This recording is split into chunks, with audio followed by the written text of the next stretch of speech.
Hello and welcome back to Vampire the Masquerade. Hunts Point Landing. Connecting the dots.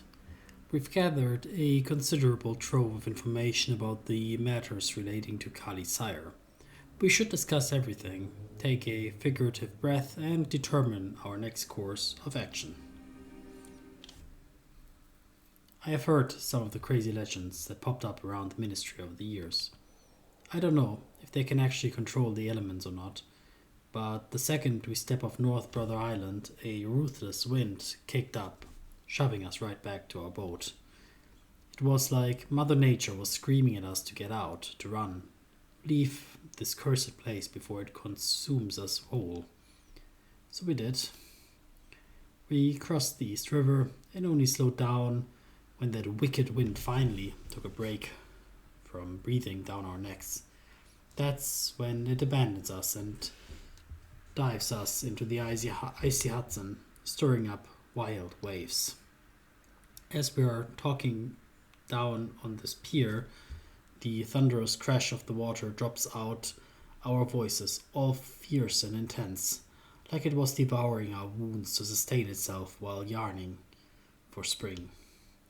I feel like Kali might be in the need of some light entertainment after the recent revelation, so I put on a bit of a show, ticking off points on my fingers as I lay out what we figured out so far. Let's break it down. First up, Jessica Wainwright says Raynor Cassell's now public enemy number 1 on the circulatory system's hit list. Yeah, and I'm probably going down with him if I don't stop digging. Not like I've got much of a choice anyway. Correct. And second, Ellie Sinceric swears he hasn't talked to Raynor Cassell for months. And the items? Yeah, items sounds about right. Right, the items. You arranged for Sinceric's Cassell hasn't shown up yet. He also developed a rather intense, almost obsessive interest in the antediluvians, but his obsessions, his objectives and reasons are still a mystery. She just quietly nods along. Raynor Cassell has been MIA in New York City for the past few nights, despite having meeting lined up. I spin my ring out of habit, even though no foreign thought spoils my mind at the moment.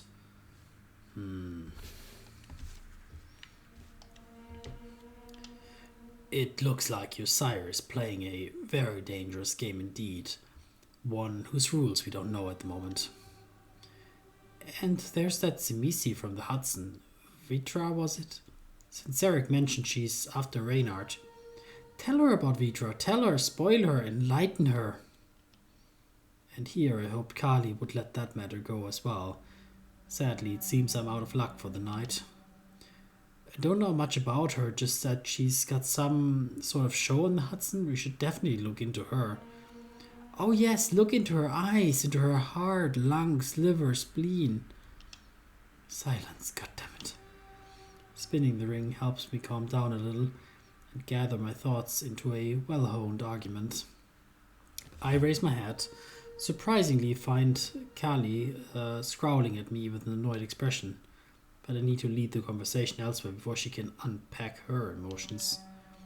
I'm not convinced that's the smartest approach. What solid proof do we actually have that ties her to Cassell, aside from the rumblings of a disgruntled serpent? She rolls her eyes exaggeratedly. None, but then again, we don't have much of anything solid, so we might as well chase up what leads we do have, right?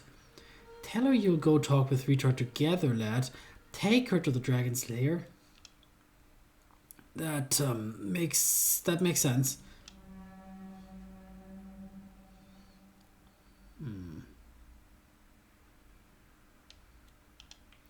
However, I think it might be better to focus our investigation on the circulatory system. She narrows her eyes at me while I pretend not to notice she's looking at me at all. Honestly, this feels way riskier than just chatting with one kindred. I can't believe I'm the one saying this. I don't even get to try and persuade her to how risky it truly is for me when her eyes grow wide in surprise. Are you scared of her? Not quite, but thank you for the excellent excuse. Well, since Eric did imply that she single-handedly ousted his entire group out of Harlem. Just to be fair, he only suggested that she does as she pleases. He's not a fan of hers because she really stepped on his toes. You can't even fib anymore, lad. What else is there for you? Bollocks, I'm getting sloppy. The ring doesn't really want to land on the 20 either. Kylie's eyes narrow in suspicion, and my vitae freezes solid a second before she confirms my fears. Hold on. Do you know her? Like, personally? I don't. Well, I've heard of her. You've heard, you've pleased, you've feasted, you've served. Words get around quickly, and she's been the talk of the town for some time now. She's quite the enigma. The enigma you know, the dragon you serve. Stop it. You always want the truth, the gospel, the verity. Stop. But you can't even provide it yourself. No one knows where she came from or why she chose New York. Only that she invades territories and stands her ground decisively. A parasite then, just like you. The tick, the louse, the tapeworm. For God's, shut up. Cancer upon the world, the slayer, the sour of the... I said shut up.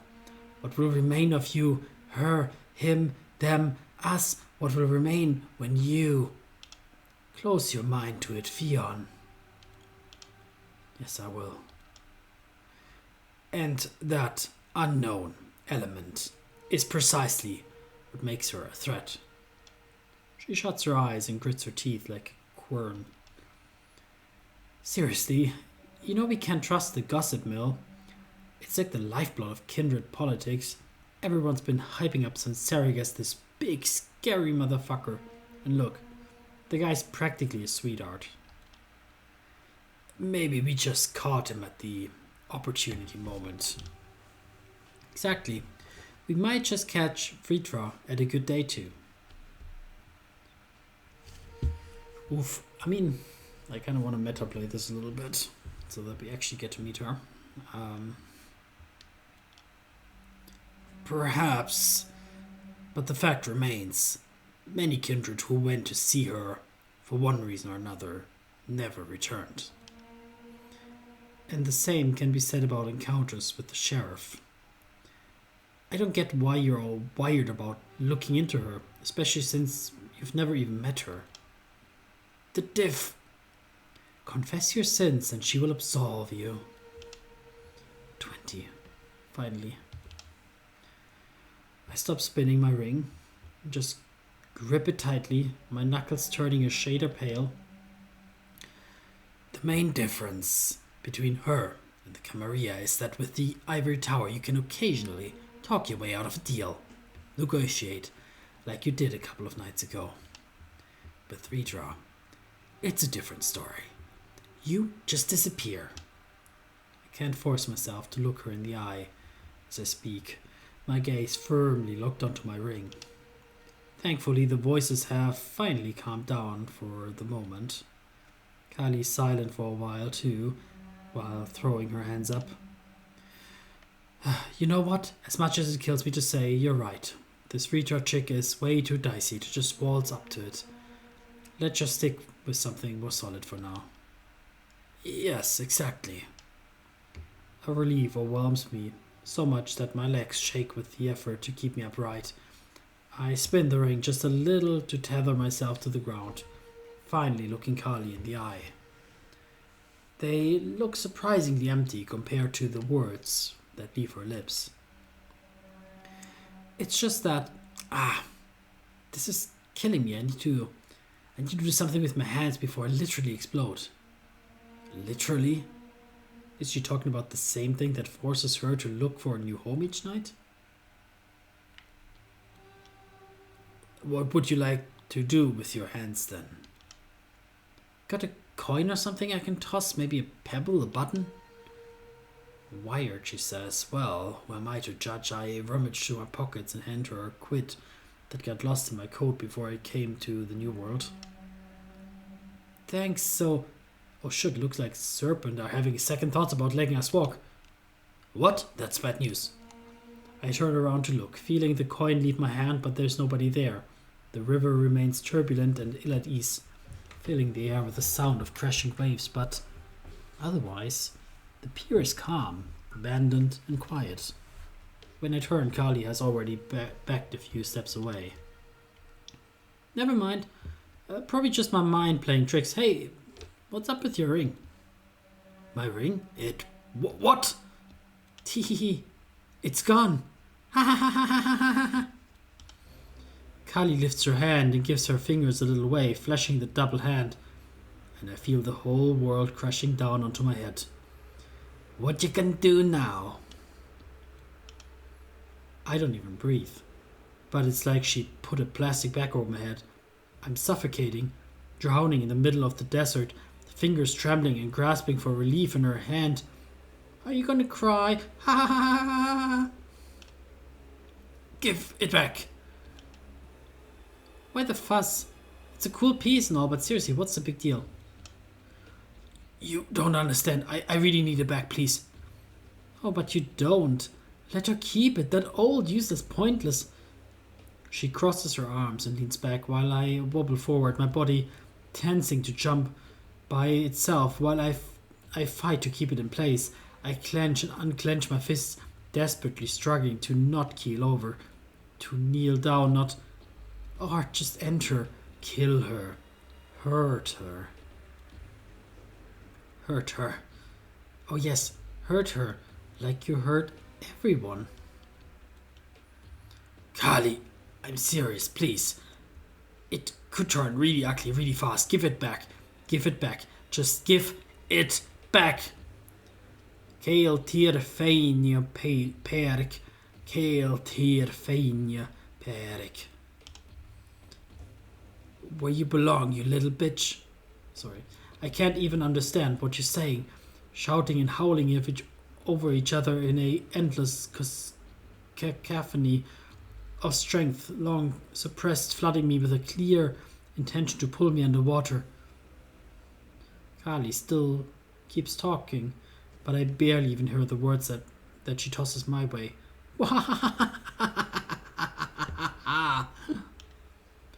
I will, if you tell me what the fucking problem is. Look at this from my angle, will you? I feel like I'm about to lose my head here, and you're acting like we're gambling with my existence. You get how messed up that sounds, right? Fuck her and her self-righteous bullshit. My legs give out and knees hit the ground with a resounding thud, and my body follows, drawn through the snow and wood and water underneath like moth to flame. I barely manage to support myself with my arms, shaking with exertion. It's not what you think. Just please. Hand it over and... Hand it over, overhand, cut the hand, cut the head. And then what? You'll just skirt around the issue. That's all you ever fucking do. How well she knows you, lad. Shivers race up and down my spine. Torso, limbs, lips, nose, brows, every single hair on my head. I clench my teeth and still feel them shatter, letting out a rhythm of a fast staccato, much like the voices in my head do. Such a weak little shit you are. You really don't think much of me, do you? Haven't I shown I'm reliable enough? I want to tell her. Such a fucking pussy. It's not about you, Kali. Not everything's about you. 'Cause everything is about you. But all I do is shiver and tremble and seize and slowly, voice by voice, lose control. You never had control. You only claim. Boss declared. Come on, Pádraic. Quit the game just this once and trust me. What's going on with you? I might be able to help you, no? Kill her. Kill her. Kill her!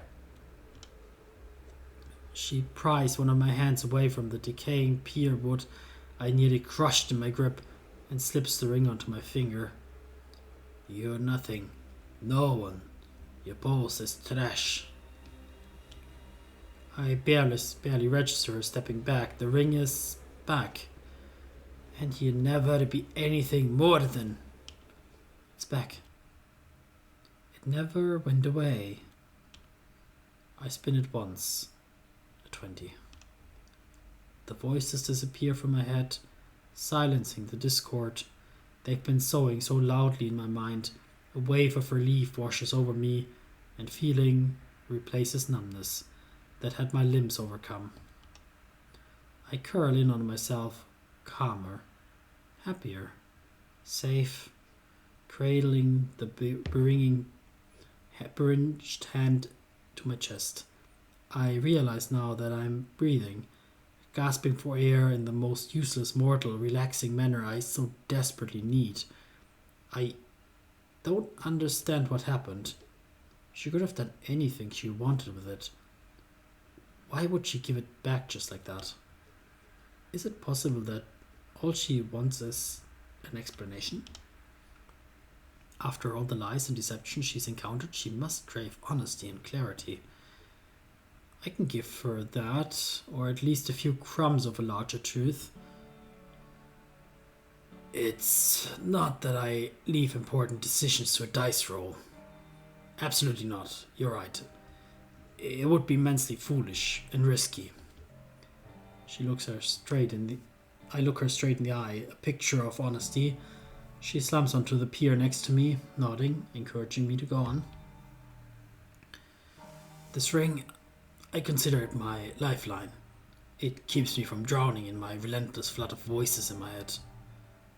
It doesn't shut them up entirely, but it dampens them, makes them manageable, subdued. She tilts her head thoughtfully. Is this why you've been obsessed with these inner voices and that Duskborn Sana? Yes. I'm searching for a more lasting fix than just this temporary one. Or at least for some clarity. Clarity on what?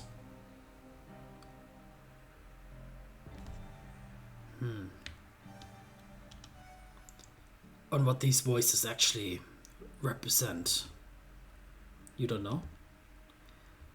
I know. I've known these voices as long as I can remember.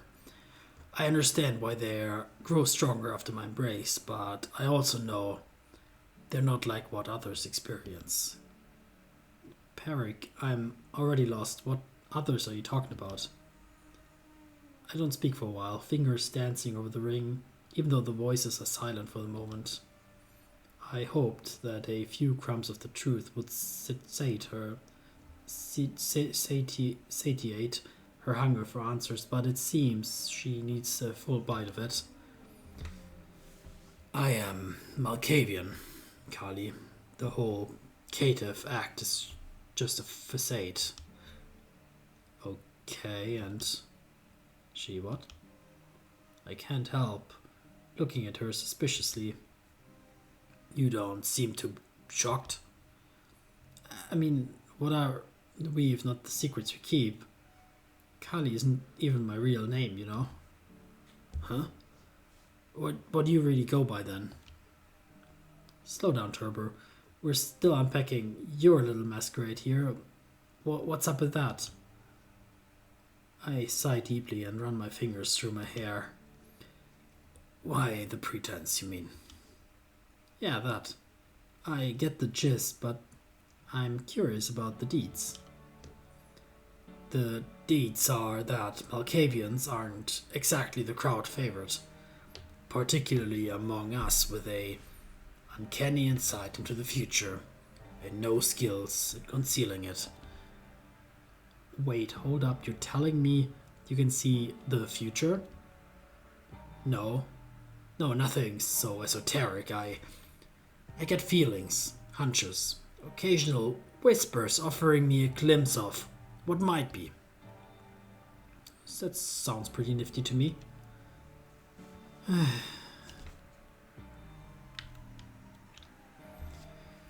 It usually does. Many mortals and kindred alike dream of knowing what's to come. But not all knowledge about the future is created equal, especially when you can't be sure whether or not it's given to you with a benevolence or maliciousness. Wait, so your own voices are screwing with you? Yes. That's seriously messed up. No disagreement here. So those whispers, did they tip you off that time when you saved those anarchs 2 years back? It's surprising that she remembers this throwaway information I gave her yesterday. And impressive. Borderline endearing. In a way, I was pretty lucky. Lucky to guess right. And lucky that Tor cut me some slack for my erratic talent. She nods silently, clearly piecing together our conversation in her head. But if you understand these voices and their origin, why obsess over dissecting them? I hear many voices, each of them distinct, but also the same. It is difficult to explain. I pause and hesitate. Should I tell her about the... Of course, Fionn, of course. But among them is one that's elusive. Doesn't come from any known place. Can't be quieted, not even by my ring. I need to uncover its source and purpose. So it's nastier than the others? No, not exactly. It's enigmatic, and there's only one. Yes, lot. Tell her about your mistress. Tell her. Shut up. Nobody seems to know a damn thing about it. She squints at me, suspicion tightening her features. You're holding out on me again. I squeeze out a laugh, hoping it sounds relaxed and careless. Of course I am. But I'm open about that. It's impossible to share everything one knows about oneself. I find that fascinating, don't you? No matter how transparent you try to be, there are always aspects of your life you keep to yourself. Intentionally or not. The nuances of our situations.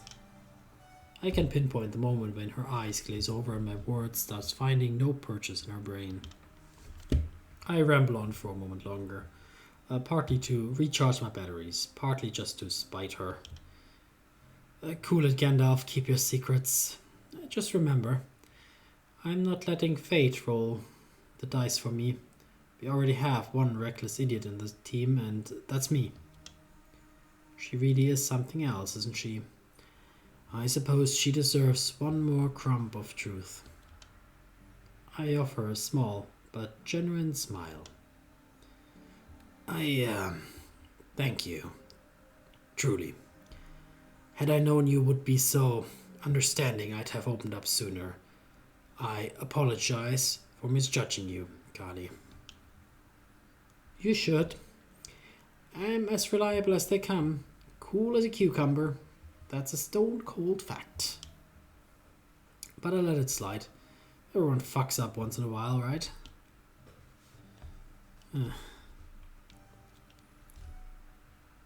That is undeniably true. So, shall we get back to the important matter at hand? Yeah, we should. Unless you've got more bombshells to drop.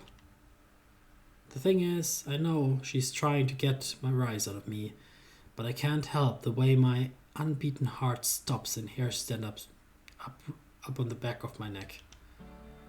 I'm calm myself down in the blink of an eye, but I'm sure she noticed me fumbling. Thank goodness for the rare of this rare of display of manners where she elects not to pester me about it. No, nothing else to declare. But I admit, I am quite curious about your real name. No, we're definitely not there yet. Very well.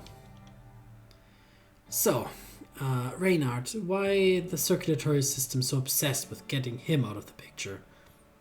I mean, there's this whole blood trade thing, sure, but why the sudden urgency? I'm guessing it's because they're onto something we're not.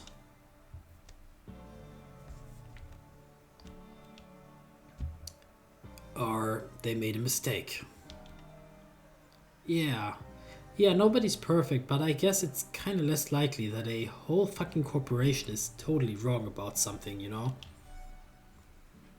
Now, if the Camarilla hadn't swiped my laptop and all the tech I had with it, I might have done some digging online, but honestly, it probably wouldn't have made a damn difference.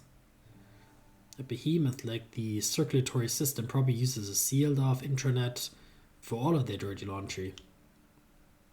If only I could hack into their database. But it's all coulda, woulda, shoulda at this point.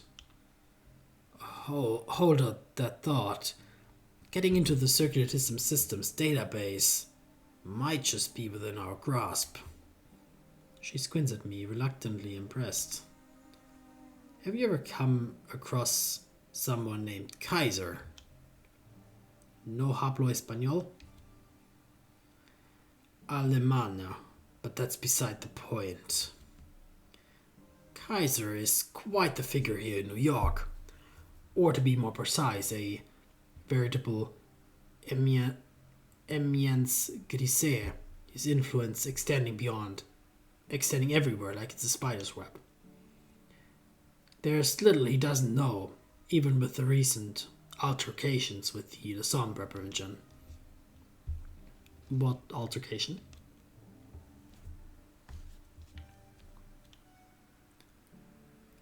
Rather physical one, but I don't know the details, only that Kaiser very much did not like it. The Primogen sounds pretty cool. I should definitely not meet with them. I don't want no altercations. I doubt you have much say in whether the Primogen chooses to seek you out. Anyhow, if we want to operate under the Camarilla's radar, Kaiser is our kindred. Yeah, but hooking up with someone like that, I mean, I'm not even planning to stick around New York for long. Piling up debts like hunting for my sire sounds like enough of a nightmare. Fair is fair. Well, then we don't have any other... Hold up, what about that Malkavian savant? Word on the street is she's pretty slick with intel. You know her, right? From clan to clan? You mean Hope, the CEO of Double Spiral? Right, her. She's famous for her tech chops. Heard some chatter about her back in LA too.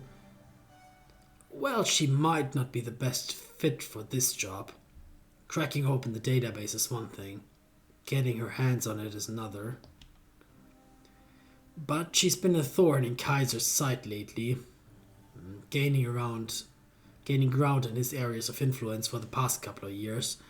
Maybe she's picked up some new tricks she hasn't unleashed yet. It's your call, Carly. This is about your sire, after all. She weighs her options for a moment. I can never be sure what she's going to choose to do at any given moment, but right now, I really would rather hope she'd choose Hope. A day where I don't see Kaiser is definitely much brighter than when I do. Perhaps just the tiniest nudge could be enough to put Carly on the right track. I reach out with my will, poking tentatively at her brain, but before I can make any real difference, she's done hesitating. Then let's touch base with the tech wizard. Seems like the safer bet to me. Yes, thank you. Alright, I will set up a meeting for tomorrow night, just after sunset. Meet me at my haven as soon as possible. You're finding another place to crash tonight, I take it? She dazzles me with a brilliant smile. Yeah, but I'll be there. Pinky promise. I half expect her to extend her pinky finger towards me, but it seems it was just a figure of speech, this time at least. So I smile and nod. And then we go our separate ways, melting into the vanishing night. One call to Hope later, to steal 5 minutes of her time the following night, and I'm already home. 5 months ago.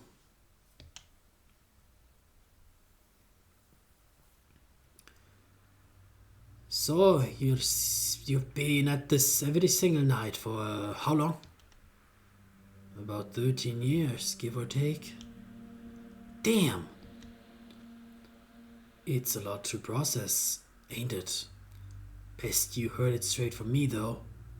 I've seen the effect it has on folks who ain't ready for it.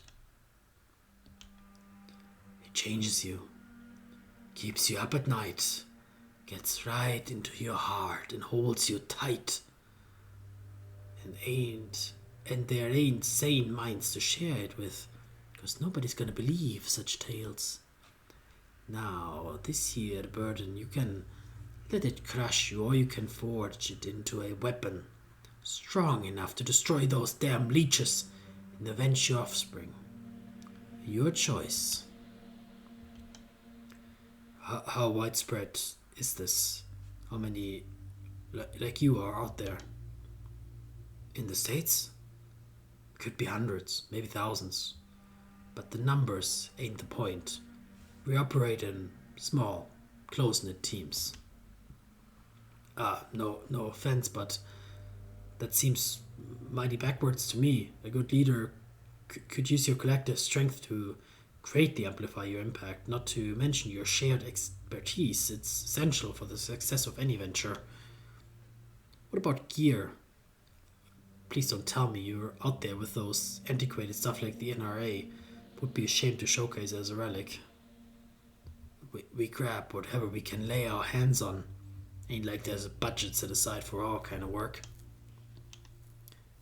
But what if there was? Okay. The rich guy gets in touch with the hunters. Well, that'll be the end of our session tonight. See you next time. Take care.